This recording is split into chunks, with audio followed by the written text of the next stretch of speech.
히브리서 11장 22절부터 오늘 공부 시간이 되는 대로 하도록 하겠습니다. 히브리서 11장 22절부터 오늘 공부를 시작합니다.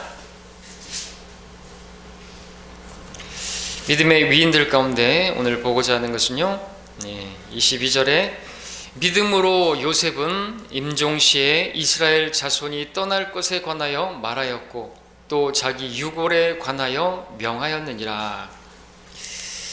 자, 우리가 성경을 보게 되면 바로 이러한 말씀을 보게 됩니다. 믿음으로 요셉은 임종시에 이스라엘 자손이 떠날 것에 대해서 말했죠. 그리고 자기 뼈에 관해서 이 뼈를 가지고 나가야 된다고 그렇게 말해드렸습니다. 자, 이집트는 이스라엘 백성들이 떠나야 할 곳이었습니다. 잠시 머물다 가는 상당히 오랜 기간이 있었지만 떠나야만 했고, 또 떠나가면 다시는 돌아가서는 안 되는 곳이었죠. 영적으로 적용하면 우리도 마찬가지죠. 우리도 세상으로부터 선별된 사람들이죠. 이 세상 그리고 이 죄악 세상으로부터 우리는 구원을 받은 사람들입니다. 죄 가운데 구원을 받았고 세상으로부터 구원을 받았고 또 이 육신 이 몸으로부터도 이제 구원을 받게 되겠죠. 구속을 받게 될 것입니다. 다시 돌아가면 안 되겠죠. 세상으로 돌아가면 안 되겠습니다. 어떤 사람들은 세상으로 돌아갔다고 세상을 사랑하지 말라고 그렇게 사도 요한이 경고를 했음에도 불구하고 그것은 하나님의 사랑이 없는 것이라고, 하나님의 사랑이 없는 것일 뿐만 아니라 하나님의 사랑을 거부한, 하나님의 아들을 거부한, 십자가에 못 박은 바로 그런 악한 세상이라고 말씀을 하고 있는데, 거기 돌아가는 것은 지나치는 표현이 아니라 개가 토해낸 곳으로 돌아가는 것이고 돼지가 씻고 난 뒤에 진창 속에 뒹구는 것이라고까지 말씀을 하고 있는데, 대만은 세상을 사랑해서 그렇게 돌아갔습니다. 영원히 그의 꼬리표가 그렇게 남게 되겠죠. 얼마나 수치스러운 것입니까? 단지 구원만 받았을 뿐이에요. 그 사람들이 보면서 그러겠죠. 손가락질은 안 할지 모르겠지만 아무런 영광이 없습니다. 아무런 간증이 없습니다. 구원을 받은 그리스도인은 이제 간증을 남겨야 되겠죠. 어떤 간증입니까? 소금이고 빛의 역할을 해야 되겠죠. 다른 사람들에게 그렇게 빛이신 예수 그리스도를 그렇게 전파해야 되겠죠. 부패해가는 이 세상에서 하나님의 말씀을 전해서 지옥의 심판을 외치고 또 복음을 증거해서 썩어져 가고 타락해만 가는 이 세상에서 우리가 해야 할 일들을 감당해야 하는 것이죠. 주께서는 많은 말씀들을 하셨습니다. 오 너희 유다의 남은 자들아, 주께서 너희에 관하여 말씀하시느니라. 너희는 이집트 땅으로 가지 말라. 너는 내가 오늘 너희에게 경고한 것을 분명히 알라. 많은 경우 말씀하셨죠. 근데 여러 상황 때문에 어쩔 수 없는 상황처럼 보이는 상황들에서 아브라함 같은 경우도 이집트로 기근 때문에 내려갔고 했던 것들을 보게 되는데, 그런 것들은 이제 실패였어요. 그렇죠? 믿음의 실패였죠. 보이는 대로 걸었기 때문에 그렇습니다. 믿음으로 그렇게 걷지 않았죠. 믿음으로 행하지 않고 보는 대로 행했기 때문에 그렇습니다. 자기의 생각에 이집트에 가면 살 수 있을 것이다, 그랬던 것이죠. 자, 우리는 믿음으로 사는 사람들이지 보는 것으로 사는 사람이 아니죠. 자, 요셉이 믿음으로 예언을 했습니다. 출애굽기 13장 19절에 보니까 요셉이 이스라엘 자손에게 엄히 맹세시켜 말하기를 하나님께서 반드시 너희를 찾아오시리니 너희는 여기서 내 뼈들을 너희와 함께 가지고 나가라. 믿음으로 예언한 것이죠. 반드시 주님께서 찾아오실 것이다. 그죠? 그리고 이제 출애굽하게 될 것이고 그때 출애굽할 때 내 뼈들을 가지고 나가야 될 것이다 라고 말씀을 하셨는데, 이것이 무슨 의미입니까? 이집트에 있어서는 안 된다는 것이죠. 근데 이것은 또 우리에게 무엇을 보여줍니까? 우리 신약 성도들의 휴거를 보여주는 것이죠. 뼈들을 먼저 이제 이스라엘 백성들은 이제 요셉의 그 뼈들을 가지고 나갑니다. 여러분, 우리 장지에 갈 때 맨 앞에 뭐가 가죠? 운구하는 그 관이 먼저 가죠. 그리고 그 뒤에 이렇게 애도하는 사람들이 뒤에 따르지 않습니까? 그래서 이집트에서 빠져나가서 그들이 출애굽하고 홍해를 건너고 하는 이 모습은요, 우리가 바로 휴거되어질 것에 대한 모형인데, 우리 데살로니가 전서 함께 보겠습니다. 4장에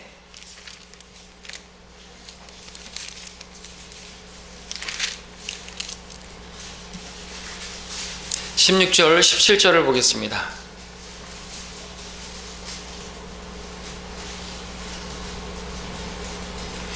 주께서 호령과 천사장의 음성과 하나님의 나팔 소리와 함께 하늘로부터 친히 내려오시리니, 다시 찾아오시리니, 다시 오시리니, 그죠? 마찬가지로 이스라엘에게도 그랬죠. 그러면 그리스도 안에서 죽은 자들이 먼저 일어나고, 그리고 나서 살아남아 있는 우리도 공중에서 주와 만나기 위하여 그들과 함께 구름 속으로 끌려 올라가리니, 그러므로 우리가 영원히 주와 함께 있으리라 말씀하고 있습니다. 이것과 매치가 그대로 되는 것입니다. 죽은 자들이 먼저 일어나는 것입니다. 요셉의 그 유골이, 그 뼈가 먼저 나가는 것이죠. 그리고 뒤따르는 살아있던 유대인들이 뒤따라가는 것이죠.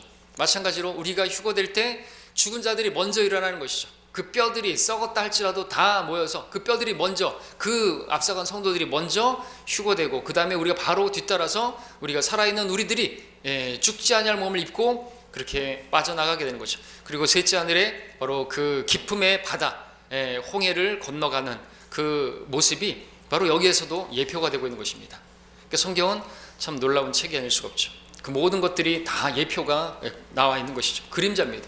그러니까 예수님께서 부활이요 생명이라고 말씀하셨죠. 부활은 뭡니까? 죽은 몸이 일어나는 게 부활이죠. 생명은 뭡니까? 죽어도 살 것이고, 살아서 나를 믿는 자는 영원히 죽지 않는 그러한 몸을 입게 될 것이고, 거기서도 죽은 자들이 먼저 일어날 것에 대한 말씀이 먼저 나오시고, 그게 부활이죠. 그 다음에 살아있는 우리가 그렇게 뒤따라서 셋째 하늘로 올라가게 될 때 그 하늘의 홍해 바다를, 예수님의 피로 붉게 되어진 그 붉은 유리바다를 통과해서 올라가게 될 것이고, 주와 함께 우리는 영원히 살게 될 것입니다. 이 소망을 우리에게 있기 때문에 우리 이 땅에서 뿌리 내리고 살지 않고 타국인이고 순례자로 살고 하늘 본향 바라보면서 살아가는 사람들인 것입니다. 자, 24절 25절 히브리서로 다시 오셔서 11장 24절 25절을 보겠습니다. 23절 모세에 관한 말씀인데 24절 25절을 보면, 자, 믿음으로 모세는 장성하여 파라오의 딸의 아들이라 칭함을 거절하고 잠시 동안 죄의 낙을 누리는 것보다 오히려 하나님의 백성과 함께 고난 받는 것을 택하였고 라고 말씀하고 있습니다. 우리가 너무나 잘 아는 말씀이고 또 설교를 통해서도 많이 그렇게 우리가 들었던 말씀이죠. 믿음은요, 선택입니다. 선택하는 것이 믿음이에요. 순간순간 하나님을 기쁘시게 할 것인가, 아니면 죄의 낙을 선택할 것인가, 하나님의 백성과 함께 고난받는 것을 택할 것인가, 그죠? 아니면 나는 주님을, 나는 내 자신의 육신의 쾌락을 위해서, 안락을 위해서, 편안함을 위해서 그렇게 선택할 것인가, 주일에 주님을 기쁘시게 하기 위해서 교회로 올 것인가, 아니면 내가 편안하게 그냥 집에 있을 것인가. 많은 순간순간 우리는 믿음으로 선택을 해야 하는 것입니다. 아담부터 시작해서 그들은 선택해야만 했습니다. 하나님을 마음을 다하고 생각을 다하고 사랑했다면 이브를 사랑하지 않았을 것이고, 그 이브가 주는 그 선악과를 먹지 않았을 것이고, 선택한 것입니다. 자기가 죽는다 할지라도 그 먹는 것을 잘하는 것이라고 그렇게 생각하면서 그렇게 선택한 것이죠. 그건 하나님께 대한 반역이고, 그것은 불순종이고, 그것은 죄인 것입니다. 우리도 마찬가지죠. 우리가 하나님을 선택하는 데 있어서 첫 번째로 선택할 것이 무엇이냐, 그죠?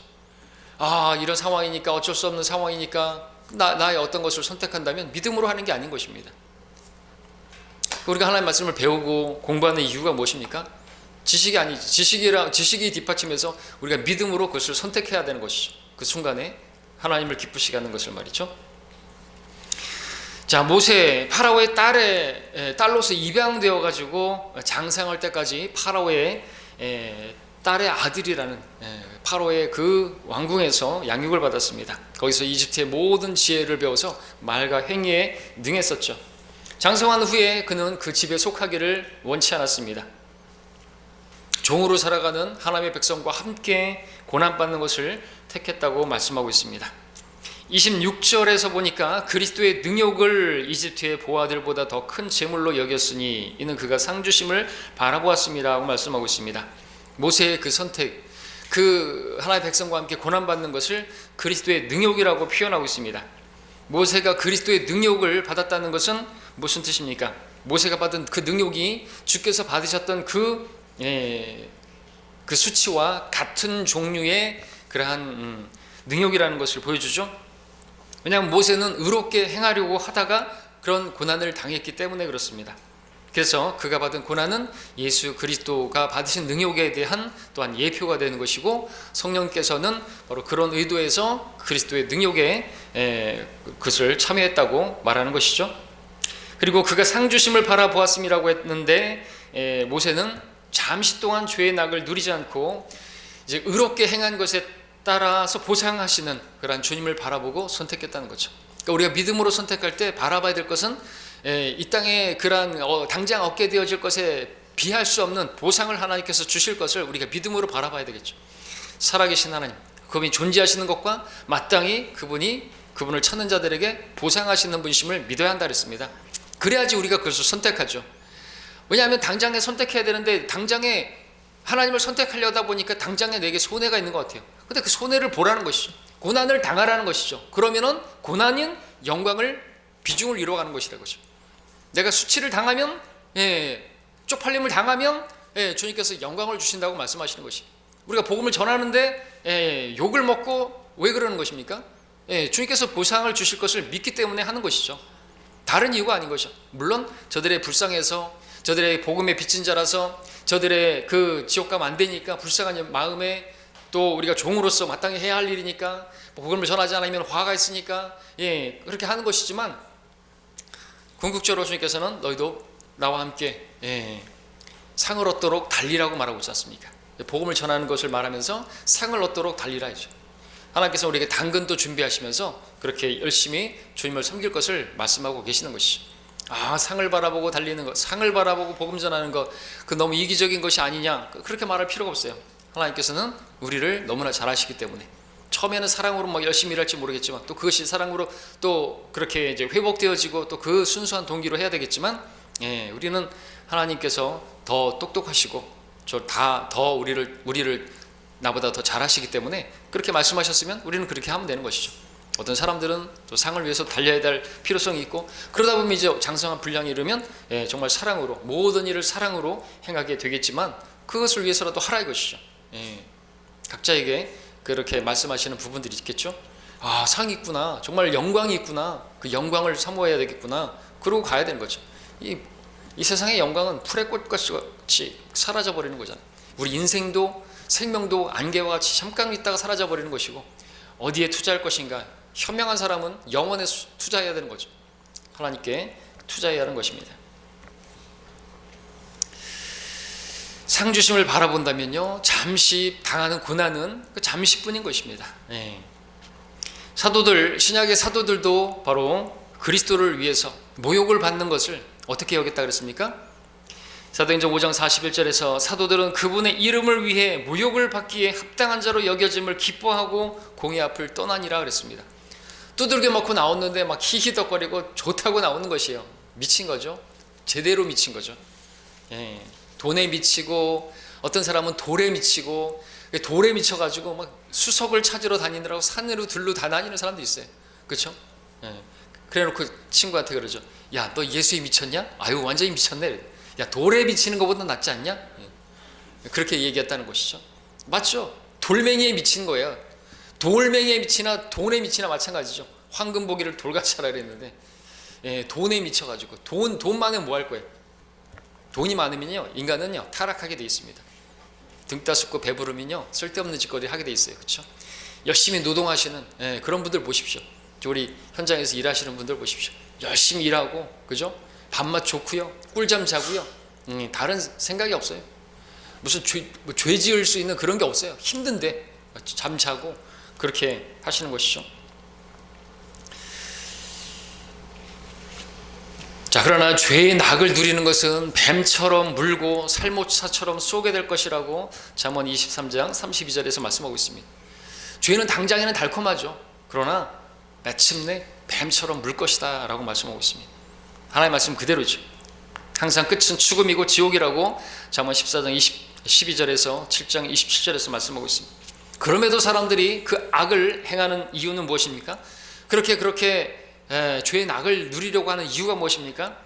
그 이유에 대해서 전도서 8장 11절은 악한 일에 대한 징벌이 속히 집행되지 않으므로 사람들의 아들들의 마음이 그들 안에서 악을 행하기로 완전히 정해졌도다 말하고 있습니다.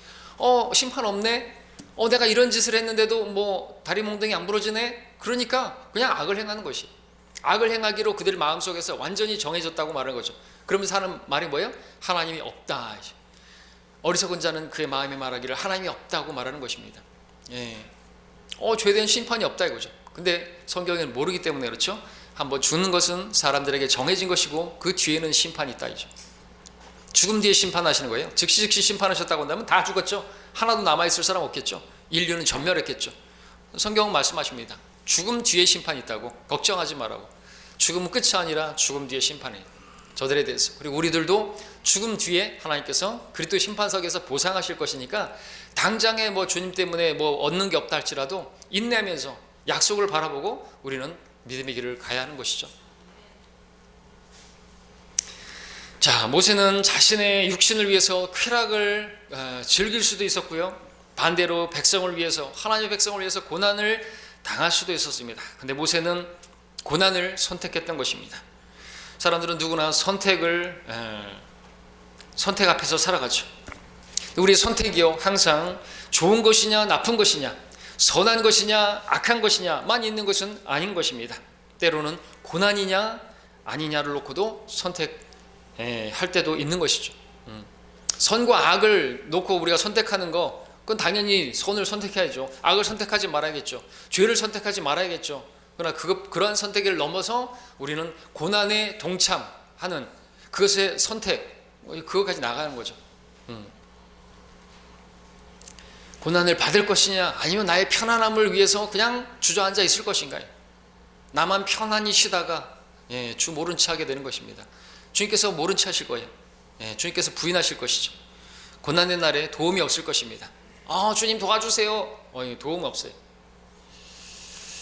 그리고 저 상에서도 외면당하시는 것이죠. 왕따 당하는 것이죠. 왕으로 통치하는 데서 따돌림을 당하게 되는 거죠. 통치를 못하게 되는 것이죠. 자, 우리는 분명히 선택해야만 합니다. 대부분의 근데 그리스도인들이 고난이 아니라 편안함을 선택하죠. 그러나 어떤 사람은 고난을 택하는 사람들도 있는 것이죠. 세상으로 보면, 육신적으로 보면 이치에 맞지 않는 것이, 왜 저 사람들은 고생을 사서 하려고 하는 것인가? 근데 자기들도 말하잖아요. 고생을 사서, 젊어 고생은 사서도 한다 이렇게 말하는데 의미가 있기 때문에 그렇죠. 우리도 고생을 사서 하는 이유가 분명하니까 하나님께서 그 고난에 비할 수 없는 영광으로 갚아주신다고 하니까 우리는 그 고난을 기꺼이 당하려고 하는 거죠. 사도 바울은 고난 당할 일이 있으면, 그냥 죽을 일이 있으면 거기에 자기를 뛰어들려고 했던 것이죠. 왜요? 또 그는 실제로 셋째 하늘에 갔다 왔으니까 그곳에 정말 가고 싶었던 거죠. 이 땅에 살아있는 것은 자기가 개인적으로 선택한다고 하면 죽는 게 나은 거죠.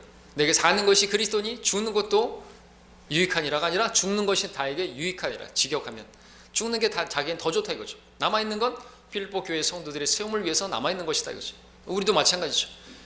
하나님 기뻐하시는, 하나님 마음에 맞는 이 땅의 삶은 뭡니까? 교회를 세우는데 내가 필요하니까 하나님께서 나에게 생명을 주시고 건강을 주시고 나에게 필요한 물질을 주시고 다 주신 것이다 이거죠. 교회를 세우는데, 주님의 일을 하는데 필요하니까 나를 남겨두셨다. 그게 아니라고 한다면 나는 주님께서 나를 쓰시지 않을 것 같으면 난 당장 올라가는 게 낫다 이거죠. 나를 데려가시는 게 낫다 이거죠. 진실로 그렇게 믿을 수 있어야 되겠죠. 여러분, 이 땅에서 사는 것이 뭐 좋습니까? 솔직한 얘기로 기후도 안 좋고 뭐 코로나니 뭐니 이거 이제 점점점 안 좋아질 것인데 뭐가 소망이 있습니까?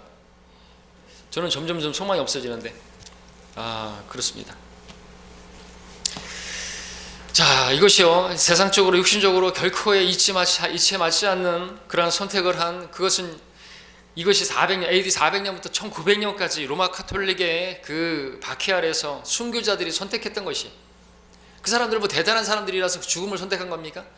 세례가 틀렸다고, 유아 세례 잘못됐다고 그거 주장하다가, 그리고 교황은 그리스도의 대리자가 아니라고, 그러한 우리와 같은 믿음 때문에 많은 사람들이 죽임당한 것이, 죽임당한 인구가 우리나라 이 인구보다 더 많아요. 왜 죽은 것이에요? 성경대로 믿는 사람들이에요. 성경의 진리를 타협하지 않는 사람들인 것이죠. 그까짓 것, 세례면 어떻고 침례면 어떻고, 성경이 좀 삭제되면 어떻고, 뭐 좀 덜 있으면 어떻고, 그런 사람들이 아닌 것이, 말씀은 하나님이시기 때문에 그렇죠. 자, 그 순교자들은 당시에 옳은 것을 선택하자, 옳은 일을 행하다가 주를 위해 선택하다가 화형을 당할 수도 있었는데, 그들은 그 선택에 따라서 한때이긴 하지만 죄의 낙을 누리며 세상의 영화를 누릴 수도 있었지만 그것을 거부했던 것입니다. 그까짓 게 뭐냐 이거죠. 그들은 고난을 당하고 화형을 당하는 길이라 할지라도 영원한 생명을 붙들었던 것이고 영원한 영광을 선택했던 것입니다. 모세도 자신의 선택에 따라서 죄를 통해서 오는 즐거움을 누릴 수 있었지만 자신의 선택을 바로 주와 함께하는 백성들을 선택했던 것입니다.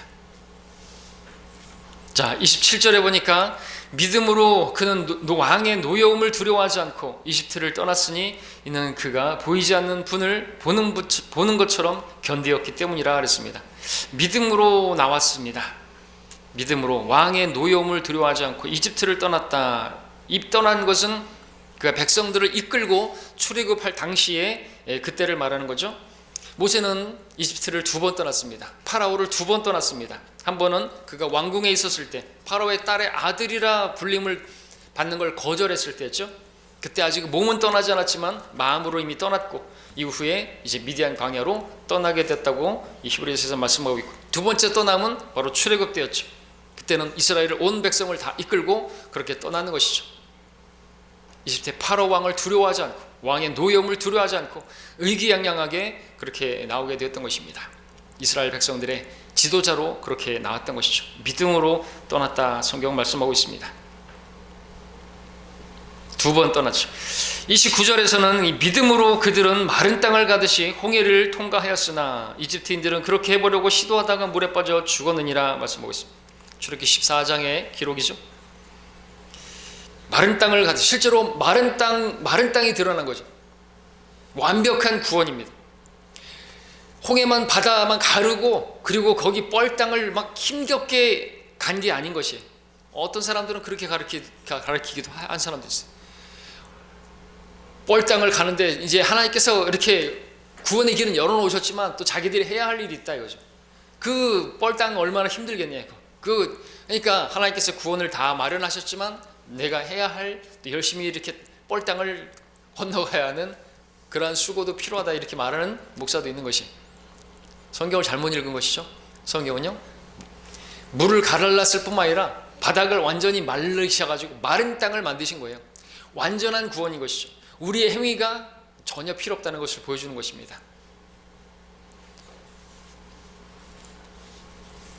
이제 그렇게 해놨는데 이제 필요한 게 뭐예요? 그래도 믿음이 필요한 것이라는 것이죠. 믿음이 필요하다라는 것은 그 실제로 보면 그 엄청난 두려운 광경 아니겠습니까?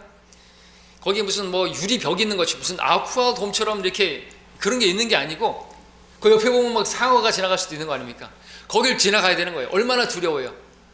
저기 강원도 어디에 이제 또 뭐 출렁다리를 넘어가지고 울렁다리라고 엄청나게 그 긴, 그리고 바닥은 유리로 다 해가지고 그 이렇게 만들어놨다 그러죠. 조도희 목사님이 절대로 거기 못 갑니다. 왜? 무서워서. 그런 울렁증이 있어서. 저는 가죠. 앞전에 저기 어디 그 장성호에 거기 이렇게 있잖아요. 거기 출렁다리도 아무것도 아닌데 그것도 아주 그냥 긴장하면서 걸어가시는데 못 건너가시. 근데 그걸 한번 보세요. 여기가 아무것도 없는 거예요. 그냥 물인 거예요. 벽이 된 거죠. 거기를 건너가는데 이제 믿음으로 건너가야 했던 거죠. 하나님께서 이거를 무너뜨리지 않을 것이다. 우리가 지나갈 동안 대단한 두려운 상황인데도 믿음으로 걸어간 것입니다. 근데 파라오와 그 병사들은 어떻게 해요? 한번 해보려고 하다가 믿음 없이 한 거죠. 그리고 하나님께서는 그들을 심판하시기 위해서 그렇게 일을 하신 것이죠.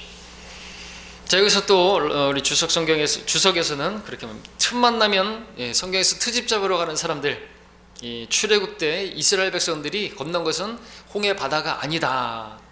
갈대가 무성한 그 갈대 늪을 지난 것이다 라고 말하는 사람들, 여러분들 시중에 기독교 서점에서 파는 성경 지도를 한번 빼서 보십시오.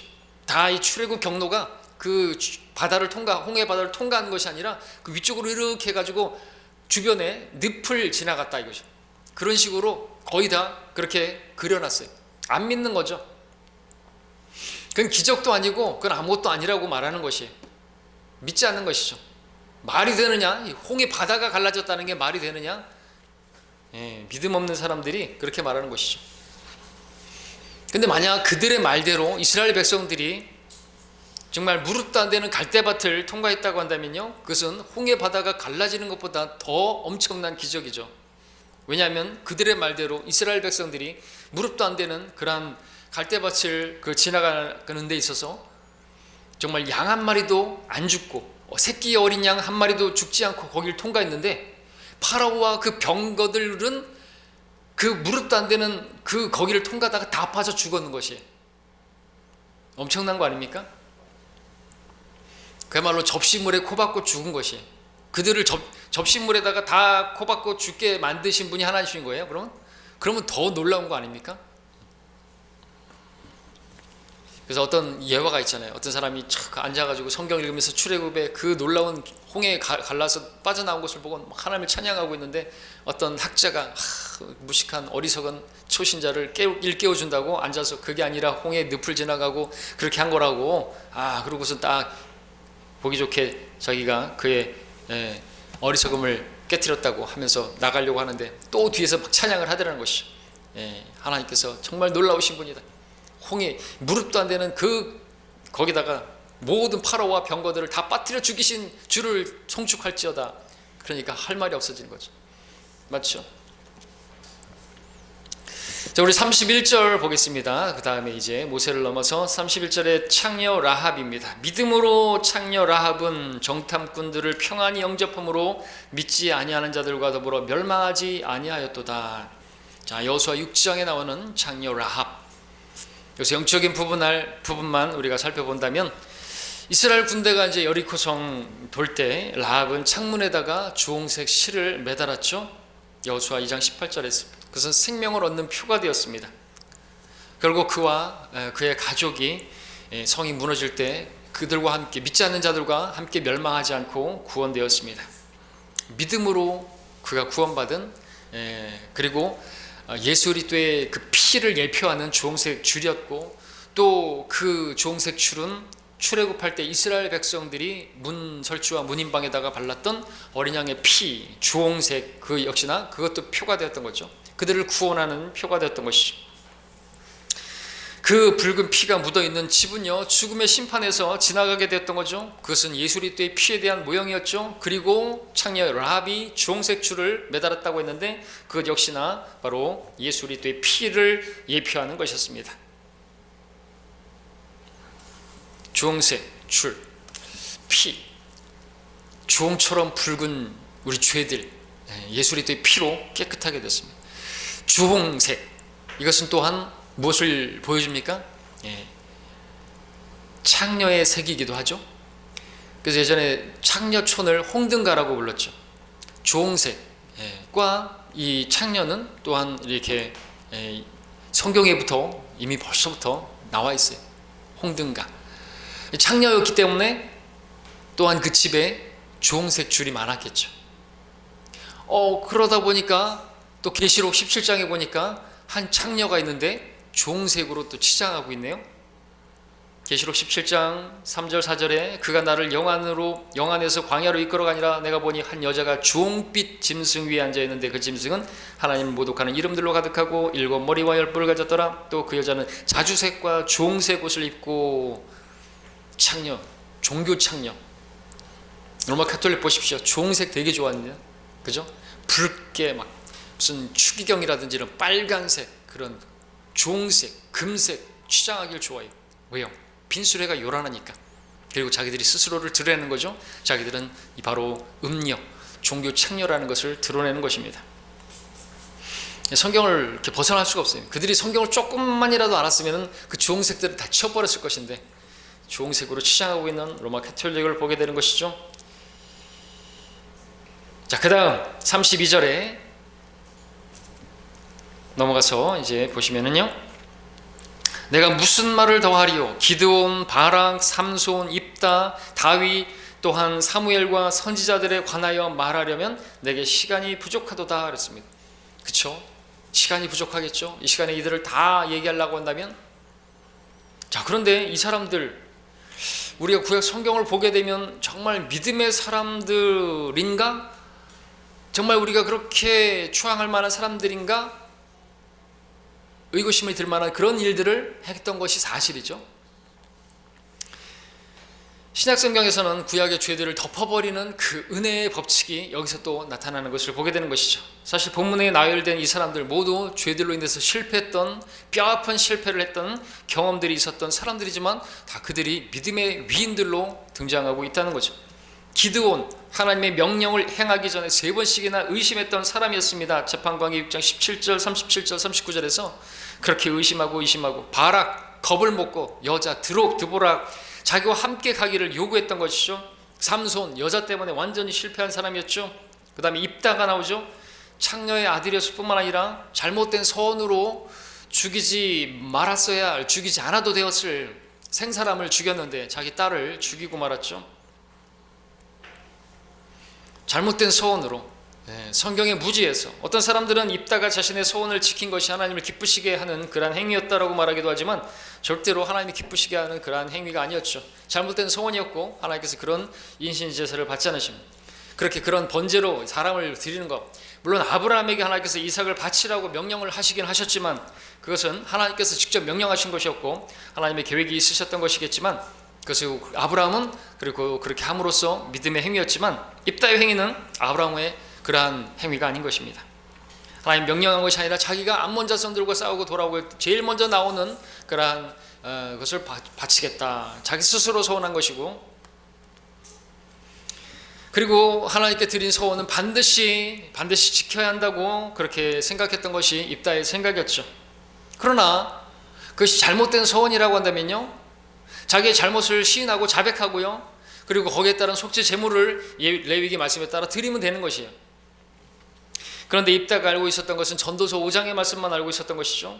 내가 하나님께 서원하면 갚는 것을 미루지 말라. 그는 어리석은 자들을 기뻐하지 아니하시나니 내가 서원한 것을 갚으라. 내가 서원하지 않고 갚는 것보다 서원하지 않는 것이 나으니라. 내 입으로 내 육체를 죄짓게 하지 말며 너는 그 천사들 앞에서 그것은 실수였다고 말하지 말라. 어찌하여 하나님께서 내 음성에 화내셔야 하며 내 손으로 한 일을 멸하셔야겠느냐. 이러한 말씀으로 오늘날 서원하게 만들고 서원을 반드시 갚아야 한다고 그렇게 가르치는 목사들이 있다고 한다면 그것은 싹군인 것이죠. 잘못된 서원으로 인해서 오늘날 우리가 무슨 작정 헌금하고 성경적이지 않습니다. 그래가지고 자기가 작정했다 할지라도 그것은 자기의 잘못으로 어리석음 때문에 한 것이니 하나님께서 번성케 한 것이 없는 데서 받지 않는 것이요, 번성케 하신 것 가운데서 드리는 것이 헌금이지, 작정 헌금하고 무슨 보증서고 막 그렇게 맞보증서면서 건축 헌금하고 그거 잘못된 것이죠.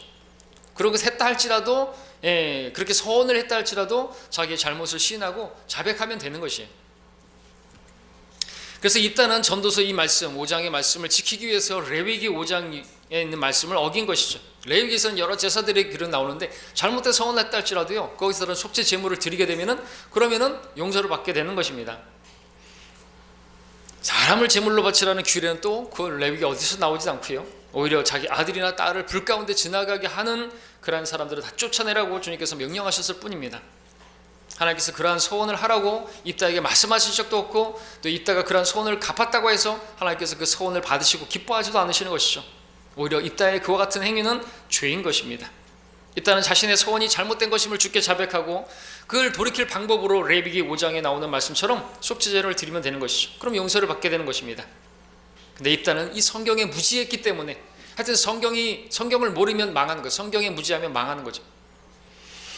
그 무지했기 때문에 생사람을 잡게 되었고, 그로 인해서 이스라엘의 딸들이 입다의 딸을 위해서 애도하는, 하나님께서 기뻐하지 않는 잘못된 전통을 또 지키게 만들었던 것입니다. 이처럼 입다의 잘못된 서원은 잘못된 것이고 죄였고 그가 행한 것은 분명히 죄였습니다. 자, 그럼에도 지금 여기 입다는 믿음의 사람으로 나오고 있습니다. 그렇다면 뭐가 믿음으로 행한 것입니까? 입다의 어떤 행위가 믿음으로 그렇게 한 행동인 것입니까?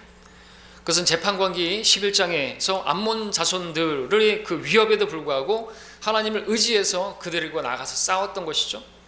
암몬 자손들이 이스라엘에게 주어진 그 땅을 빼앗으려고 했을 때 하나님께서 주신 땅이다 이거죠. 하나님이 약속하신 땅이다 이거죠. 그 땅을 지키는데 그는 신실했던 것이고 하나님의 그 약속의 말씀을 믿었던 것입니다. 그래서 그 땅을 목숨을 걸고 지켰던 것이죠. 여러분, 계속해서 지금 흐르는 믿음의 사람들은요, 다 땅과 관련된 것이, 하나님께서 주신 그 땅을 지키고 또 그 백성들을 지키는 일에 있어서 그 신실했던, 그래서 믿음의 사람들로 지금 나오고 있는 것입니다. 하나님이 약속하신 거예요. 지금 이스라엘도 하나님께서 주신 땅이라고 그들이 주장하면 되는데 그거를 못하고 있는 거죠. 계속 싸우고 있습니다. 땅 싸움하는 거예요 지금. 땅. 자, 그 땅을 그들에게 유업으로 주셨다라는 것을 역사적으로 분명히 알고 있었습니다. 일단은 그는 또한 에프라임의 도용없이도 암몬 자손들과 싸워서 이겼죠. 바로 그것이 믿음으로 행한 것이었다는 거죠. 그러나 하나님께서 그들 조상들에게 약속하신 그 땅에 대한 약속을 분명히 믿었던 것입니다. 그래서 히브리서 11장 8절 9절에서부터 아브라함 그 땅 얘기 나오죠. 그 땅이에요. 그 땅. 이처럼 기드온, 바락, 삼손, 입다 등 모두 이스라엘 왕국이 세워지기 전에 그들이 다스렸던 재판관들인데 그들은 모두 외세에 맞서 싸우면서 하나님께서 그들에게 주신 그 땅을 지켜냈습니다.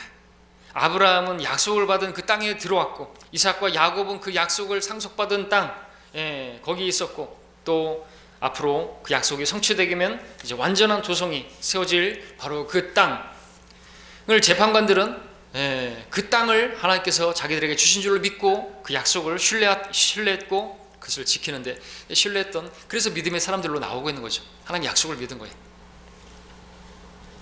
하나님께서 주셨다고 믿으면요, 그건 자기네 땅이고요. 하나님께서 어떤 그들과 싸움이 걸어오면 또 승리도 주실 것을 믿는 것이죠.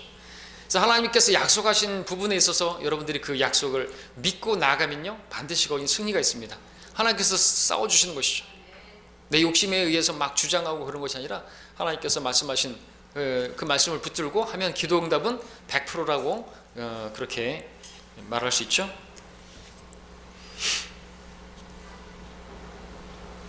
자, 그리고 이제 거기 마지막에 나오는 사무엘, 또한 사무엘과 다윗, 사무엘 그리고 선지자들에 관하여 말하려고 한다면 내게 시간이 부족하리라 그랬습니다. 다윗은 영원한 왕국과 영원한 보좌에 대한 약속을 구체적으로 받았죠. 사무엘 마지막 재판관이었고 선지자들 범죄한 이스라엘 멸망과 메시아에 대한 그 회복을 설교했고요. 하나님께서 그 땅으로 다시 되돌아오게 하실 것이다라고 그렇게 이야기했던 것이죠. 이들 모두가 다 믿음으로 그렇게 예언했고 또 믿음으로 그 약속의 땅을 주장했고 지켜냈던 것이죠. 더 말하려면 시간이 부족하겠죠. 그러니까 여기까지 마치겠습니다.